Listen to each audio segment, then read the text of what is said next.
그래서 다들 마스크 쓰라고 하는데 저도 마스크를 쓰고 다녀야 될 것 같아요. 누구에게 언제 어느 장소에서 감기가 오는지 잘 모르는 것 같아요, 사람들. 그래서 각자 건강 챙기시기를 바랍니다. 우리가 잘 아는 미국 문학가 중에 바다와 노인을 쓴 해밍웨이가 있습니다. 해밍웨이 소설 가운데 이런 이야기가 있습니다. 유럽에 가면 스페인이 있죠. 스페인 한 가정에 아버지가 아들과 심하게 다퉜는데 아들이 집을 가출해 버렸어요. 아버지하고 다투는 바람에. 그래서 스페인 수도가 마드리드인데 그리 그냥 가출해 버렸어요. 그래 아버지가 가출한 아들과 화해하기로 이렇게 마음을 먹었습니다. 뒤늦게서야 양심의 가책을 느낀 아버지가 큰 신문에 광고를 냈습니다. 파커야, 화요일 정오에 몬타나 호텔에서 만나자. 내가 다 용서했다. 아빠가. 파커라고 하는 이름은 스페인어에서는 아주 흔한 이름입니다. 우리나라의 철수야, 영수야 하는 이름처럼 돌 하나 던지면 철수죠. 우리나라도. 거기도 파코가 그런 이름인데 아버지가 몬타나 호텔 약속 장소에 약속 시간에 나가니까 파코라고 하는 이름의 젊은 남자가 무려 800명이나 나왔어요. 저마다 아버지를 기다리고 있었어요. 이것을 보면 얼마나 많은 사람들이 용서를 원하고 또 용서를 기다리고 있는지를 알 수가 있습니다. 우리 인간에게 정말 가장 필요한 것은 용서입니다.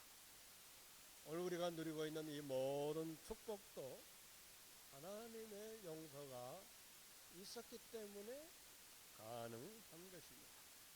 진정한 용서는 하나님의 용서를 경험한 사람이 할 수 있습니다.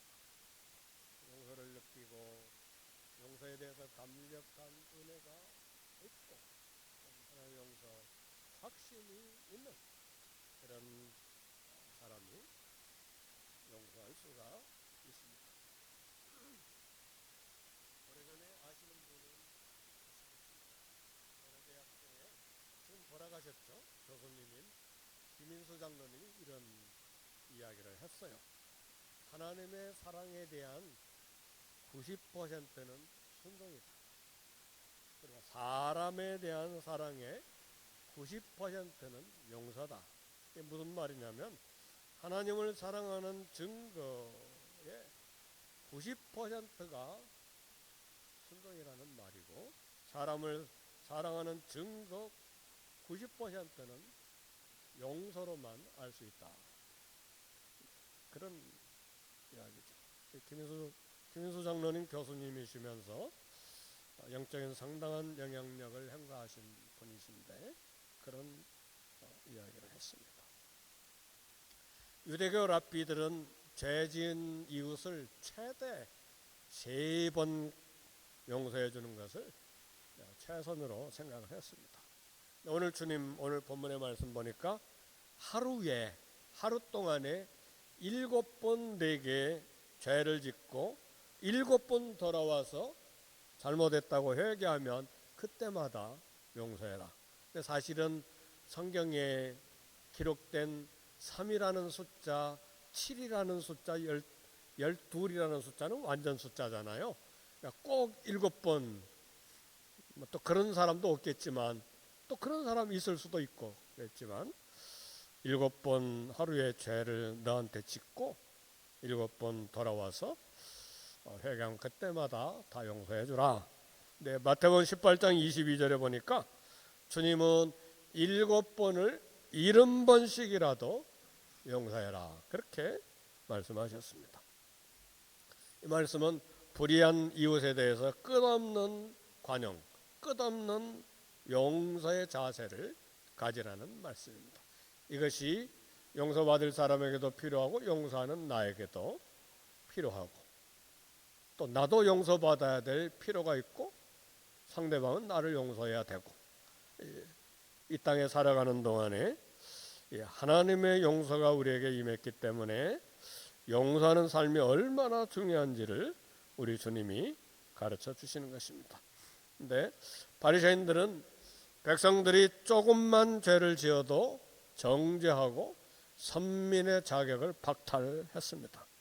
그리고 세리들과 창기들은 무조건 죄인으로 정죄하고 사회적으로 아예 매장을 시켜버렸습니다. 그들에게 회개할 기회도 주지 않고 회개도 그 회개를 인정하지 않았어요. 바리새인들 아주 지독한 사람들이죠. 자기 의의가 너무 강하면 이제 이런 현상이 생길 수가 있어요. 근데 바리새인들은 어디까지 나갔느냐면 기도할 때도 하나님 앞에 손 들고 기도하는데 기도할 때도 죄인들을 정죄했어요. 하나님이여, 나는 저 죄인들과 같이 아니합니다. 저 죄인들처럼 불의를 행하지 아니하고 저 죄인들처럼 간음을 행하지 아니하고 저 죄인들처럼 토색하지 아니하였나이다. 토색하지 아니했다는 말은 남의 것 빼앗거나 도둑질하지 않았다는 말이에요. 그리고 하나님이여 감사합니다. 나는 일주일 동안에 2번 금식하고 11조를 드리나이다. 그러니까 남은 정죄하고 그리고 나는 의롭다는 그런 기도를 공개적으로 했습니다. 주님께서 용서하라고 하신 그렇게 말씀하신 것은 사랑이 가진 능력 때문에 그렇습니다. 우리가 보기에 하루에 나에게 7번이나 죄 짓는 사람이 있다면 이 사람은 구제불능입니다. 쳐다보기도 쉽지 않은, 그도 쳐다보고 싶지도 않는 구제불능의 사람이죠. 그러나 우리 주님이 용서라고 하는 것은 하나님의 사랑은 그런 사람이라도 변화시킬 수 있는 능력이 있다는 말입니다. 그러므로 우리는 이 사랑의 능력을 믿고 죄 지은 사람에 대해서 긍정적인 자세를 가져야 됩니다. 결코 쉽지 않는 일이죠. 죄 지은 사람에 대해서 긍정적인 자세를 갖는다. 대부분은 부정적인 생각을 하잖아요. 네, 우리 주님은 아무리 불의한 사람이라도 주님 사랑 안에 있으면 결국은 마음이 변화되고 삶의 변화가 온다는 말씀입니다. 그러므로 사랑도 구제도 용서도 믿음으로 베풀 수 있다는 말씀입니다. 어떤 집사님께서 하루는 직장 회식 자리에 갔어요. 요즘도 그런 회식이 회사마다 있는지 모르지만 한국에는 회식이 많잖아요, 직장에. 근데 회식 자리에 가니까 자꾸 술을 권하는 그런 술 때문에 이 집사님이 그리스도인의 양심으로 계속해서 거절을 했습니다. 그러니까 옆에 있던 화가 난 직장 상급자가 막 사정없이 이 집사님의 뺨을 후려 갈겼어요. 아니, 아내도 있고 자식도 있고 나이도 있는 사람인데 여러 직장 동료들 앞에서 뺨을 호되게 맞으니까 얼마나 자존심이 상하고 화가 나겠습니까? 그래서 며칠간 회사 나가지도 않고 무단결근하고 분을 사귀다가 결국은 회사를 그만두기로 이렇게 결심을 했어요. 사표를 내기 전에 산으로 가서 기도를 드렸어요. 기도하는데 맞은 서러움, 분한 마음, 창피한 마음. 근데 막상 직장을 그만두려니까 아내와 자식들이 눈앞에 왔다 갔다 하고 막막한 두려움이 있고, 그래서 간절히 기도를 했습니다. 근데 그렇게 기도하는 중에 뜻밖의 주님의 음성을 들었어요. 야, 너 겨우 뺨 한 대 맞은 것으로 그렇게 화내고 억울해하느냐? 나는 모든 사람에게 멸시받고 고난을 받았고 너 위해서 십자가를 짊어졌다.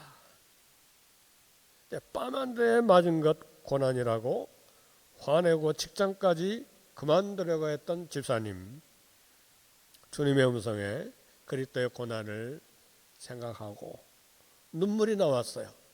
그래서 자존심을 내려놓고 기도를 마치고 산을 내려와서 그 다음날 바로 직장으로 출근했는데, 그 다음날 회사에 가보니까 그가 결석한 며칠 동안에 놀라운 일이 벌어졌는데, 자기 뺨을 때린 그 상급자가 아주 곤란한 지경에 빠졌어요. 징계를 받을 상태에 놓이게 된 거예요.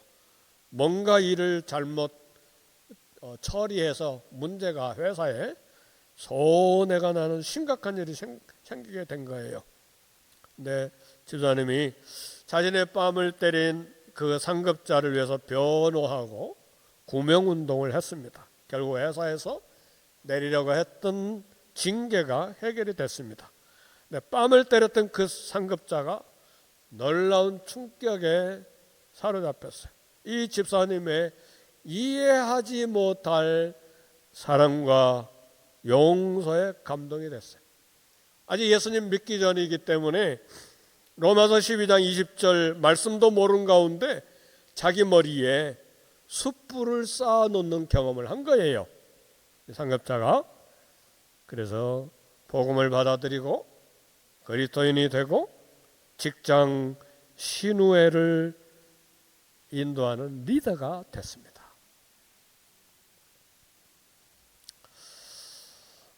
오늘 누가복음 17장 5절 6절 보니까 용서를 위한 믿음이 소개되어 있는데, 예수님께 제자들이 믿음을 더해달라고 요청을 했습니다. 왜냐하면 제자들은 반복해서 죄 짓는 사람 용서하는 일 불가능하다고 생각을 했어요. 제자들이 아주 솔직한 거죠. 우리도 내게 상처를 준 사람 한 번 용서 어렵죠. 2번 용서 더더욱 어렵고 3번이나 도무지 불가능한 것이죠. 왜냐하면 상처를 받아버렸기 때문에 기도해도 안 풀리고 말씀을 읽어도 상처 준 사람 생각하면 화만 나고, 그렇죠. 그래서 제자들은 우리에게 믿음을 더해달라고 주님께 요청한 것입니다. 우리 주님의 답변은, 애들아, 겨자씨 하나를 믿음만 있어도 용서는 실천이 가능하다. 그 말씀을 하신 거예요. 겨자씨 하나래요. 우리 주님은 작은 먼지 같은 믿음이 아니라 겨자씨 같은 믿음이라고 그랬어요. 겨자씨는 참깨씨나 무씨나 좁쌀처럼 작지만 먼지가 아니에요. 그 안에 생명이 있어요. 생명이 있기 때문에 겨자씨는 작아도 살아서 숨쉬고 있기 때문에 능력이 나타나는 거예요. 땅에 심으면 나무처럼 자라서, 이번에도 이스라엘에 가보니까 이렇게 겨자씨들이 막 들에 자라는 것 보는데 2m, 3m까지도 자라는 거예요. 왜요? 생명력 있는 씨앗이기 때문에. 그래서 겨자씨만한 하나의 작은 믿음도 그 생명력으로 용서를 실천할 수 있다는 말씀이에요. 우리는 사랑의 계명을 죄 많은 세상에서 행하는데 한계가 있다고 생각해요. 나는 한계가 있어서 못해.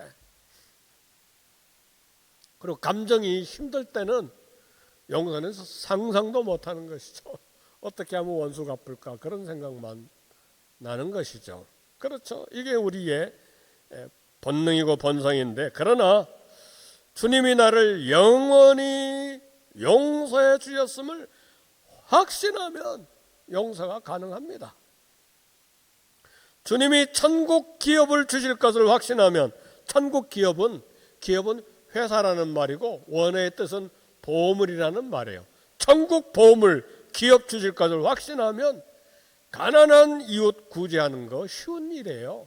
기업을 주시는데 가난한 이웃 못 도울 일이 뭐가 있어요? 그렇잖아요. 거기에 확신이 있어야 돼요. 하나님 내게 천국 보물, 천국 회사 주신다. 천국과 지옥에 있다는 걸 분명히 믿으면 죄의 유혹을 쉽게 이길 수가 있어요. 근데 천국, 지옥이 분명하지 않기 때문에 죄를 더 천국으로 생각하고 쾌락에 빠지는 것이죠. 이렇게 믿음 가진 성도는 성령의 도우심으로 주님의 말씀을 실천할 수가 있습니다. 사랑하는 성도 여러분, 우리는 이성으로만 사는 존재가 아닙니다. 또 우리는 경험으로만 살지 않고 감정으로만 사는 존재들도 아닙니다. 성경은 말합니다. 4번씩이나 반복해서 오직 의인은 믿음으로 말미암아 살리라. 오늘 저와 여러분들은 오직 믿음으로 말미암아 사는 성도들이에요. 그래서 용서에는 믿음이 필요한 거예요. 믿음으로 용서한 위대한 사람이 성경에 기록되어 있는데 야곱의 아들 요셉입니다. 요셉의 아버지 야곱이 세상을 떠나 장례식이 다 끝났을 때였는데 요셉의 형들이 동생 요셉이 이제 아버지가 죽었으니까 원수 갚으려 할 것이라고 하는 두려움과 무서움, 공포에 심각하게 떨게 됐어요. 그래서 동생이잖아요. 요셉을 찾아와서 아예 엎드렸어요. 납작 엎드려서 우리는 당신의 종들입니다. 그리고 당신 아버지의 하나님의 종들인 우리 죄를 이제 용서하소서. 당신 아버지라는 말이 그냥 지나갈 말이 아닙니다. 형들도 엄청난 변화가 일어난 거예요.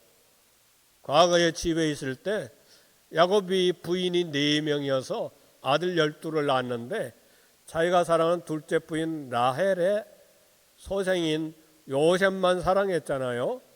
그러니까 나머지 형제들이 우리 아버지도 되는데 왜 요셉의 아버지, 왜 아버지는 요셉만 사랑하나? 야곱은 우리 아버지도 되는데 거기에 심각한 시기와 질투 때문에 아버지, 우리 아버지도 된다. 네 아버지만, 요셉 너의 아버지만 아니야. 그것과 싸우다가 결국은 요셉 미워하고 증오해서 노예로 이집트에 팔아넘겨버린 거잖아요. 그런데 아버지가 돌아가신 후에 이 형들이 요셉에게 와서 당신의 아버지, 이 엄청난 변화가 생긴 거예요. 야곱은 당신의 아버지요.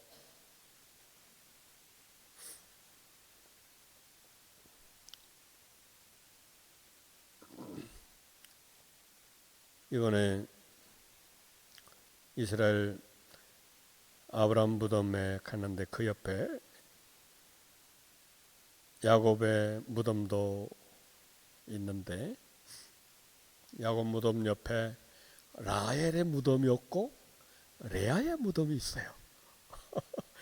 하나님의 섭리이기도 하고 베냐민 지파 외에 나머지 11지파가 얼마나 위로를 받았겠어요. 그죠? 라헬은 다른 데 묻히고 야곱 옆에 레아의 무덤이 있는 거예요. 첫째 부인이잖아요.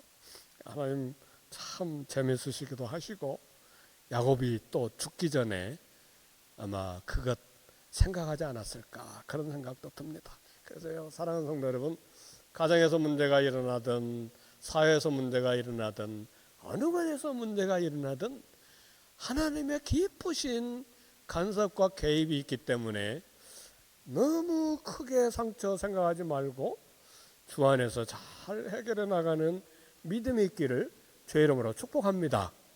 하나님이 다 아시는 거거든요. 네. 그래서 당신의 아버지의 하나님의 종들인, 굉장한 이야기죠. 당신의 아버지지만 그 아버지가 섬기시는 하나님, 그 하나님의 종요 백성들인 우리 죄를 용서하소서. 그러니까 형들이 얼마나 생각을 많이 하고 계산하고 요셉에게 이야기하는 것입니까? 그렇죠? 네. 단순히 입속에서 갑자기 나온 말들이 아니죠. 요셉이 두려워하지 마소서 내가 하나님을 대신하리이까. 그리고 창세기 50장 20절에 하나님의 섭리에 대한 유명한 믿음의 고백을 요셉이 합니다. 당신들은 나를 해하려 하였으나 하나님은 그것을 선으로 바꾸사 오늘과 같이 많은 백성의 생명을 구원하게 하시려 하셨나니. 그랬어. 요셉은 형들의 미움과 인신매매로 많은 세월 눈물로 보내야만 했어요. 요셉의 마음이 믿음은 좋았는데 약했던 것 같아요. 그래서 창세기에 요셉이 울었다는 말이 9번이나 나오는데, 아버지가 돌아가신 후에 장사 지내고 장례식 끝난 다음에 형들이 찾아와서 당신의 종들, 당신의 노예들인 우리 이제 용서하세요. 그럴 때 또 울어요. 또 요셉은 평생 울다가 삶이 끝난 사람인데, 그러나 그 안에 놀라운 신앙 고백이 있어요. 자신의 삶에 일어난 사건을 믿음으로 해석한 것입니다. 형들이 요셉을 해하려고 했지만 하나님은 그것을 선으로 바꾸신 거예요. 해하려 했다는 말은 어떻게 11번째 동생을 노예로, 종으로, 인신매매로 팔아넘길 수가 있습니까? 죽었다 깨어나도 용서 못하지요. 그런데 요셉의 믿음 안에는 믿음으로 해석하는, 그걸 선으로 바꾸는 하나님의 섭리에 대한 절대 주권, 절대 섭리를 믿은 거예요. 그 결과로 많은 백성들의 이 무서운 흉년 가운데서 살려낸 것이고, 그래서 이 용서에, 요셉의 용서에는 하나님의 섭리에 대한 믿음이 있는데, 우리도 마찬가지예요. 우리가 용서할 때 하나님의 절대 섭리, 하나님의 절대 주권에 대한 믿음이 필요해요. 왜냐하면 우리가 상처받을 때 상처받는 그 현장에 우리 예수님이 계셨거든요. 믿으십니까? 요셉이 팔릴 때, 노예로 이스마엘 이 장사들에게 팔릴 때 하나님이 다 그거 보고 계셨잖아요. 믿으십니까? 이 절대 주권, 절대 섭리를 믿으면 우리는 너무 인생을 비관하거나 원수 갚으려고 일생을 다 헛되이 낭비하고 보낼 필요는 없어요. 그래서 우리에겐 하나님을 믿는 신앙, 절대 주권, 절대 섭리를 믿는 믿음이 필요한 거예요. 요셉이 그런 믿음이 있었어요. 그래서 로마서 8장 28절에 바울은 그렇게 말합니다. 하나님을 사랑하는 자 그 뜻대로 부르심을 입은 자들에게는 모든 것이 합력하여 선을 이루느니라. 우리 그리스도인들이 만나는 모든 사건, 모든 상처, 모든 고통에는 하나님의 섭리가 있었던 거예요. 요셉은 팔릴 때 하늘이 무너지는 통곡을 했지만 그것이 이집트의 제2인자 국무총리가 되는 길인지, 장차 수년 후에 20 몇 년 후에 자기 가족들, 중동 모든 사람들을 먹여 살릴 수 있는 그런 생명의 길인지 누가 알 수가 있었겠어요. 하나님이 섭리하시는 그 놀라운 계획들이 있는데, 사랑하는 성도 여러분, 저와 여러분을 위한 하나님의 계획이 수도 없이 셀 수 없이 많은 걸 믿으시기를 제 이름으로 축복합니다. 시편 40편 5절 말씀에 우리를 위한 기적도 많고 우리를 위한 생각도 많아 그 수를 셀 수가 없나이다.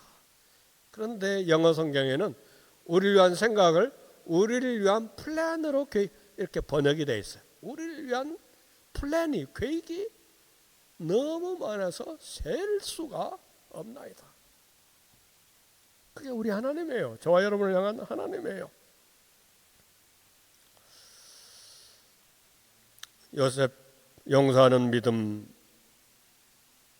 용서하는 능력, 용서하는 삶으로 충만한 사람이었어.